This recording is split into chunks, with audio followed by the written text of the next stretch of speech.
বিমল, তই মোক হিয়ালৈ মাতিছা যে, তই মাতিছে বুলি মই বহুত মনটো ভাল লাগি আহিছোঁ। কি কথা আছে কওকচোন। বেলি, তই হান কাৰোবাক পাইছে যদি বিয়াটো কৰি লোৱা। মোৰ মা দেউতা মোক কৈছে ইমান সৰু বয়সত বিয়া নকৰিব বুলি। বিমল, তহঁতৰ ঘৰলৈ আজি মোক নিবগৈ বা বুলি মই কাপোৰ চাপোৰ আনিলোঁ। বেলি, মোৰ মা দেউতা কৈছে কিটো ক'ম আৰু মই, দুখীয়া ছোৱালী নানিবি বুলি আমাৰ ঘৰলৈ।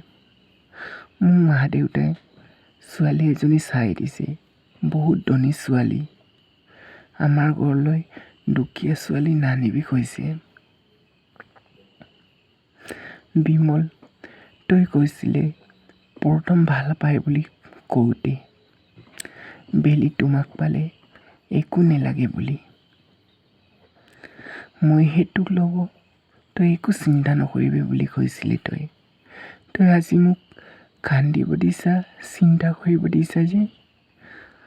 বেলি, তই বেয়া নাপাব, মই দুখীয়া ছোৱালী নেলাগে। তোক মই ইমান ভাল পাইছিলোঁ সঁচাকৈ, উকেৰে ৰাখিম বুলি ভাবিছিলোঁ। তহঁতৰ ঘৰ দুখীয়া, এইটোৱে বেয়া হৈ গ'ল। তই বেয়া নাপাবি বেলি, তই হান কাৰোবাক পাইছে যদি সোনকালে বিয়াটো কৰ। মই দুখীয়া হৈ গ'ল, মই মানে বেয়া হৈ গ'ল।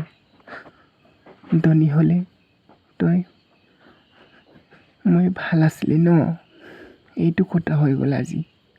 তই মোক সিমান দিনৰ পৰা ভাল পাই আছিলে, মৰমো দিছিলে, এইবোৰ মই কেনেকৈ পাহৰিম।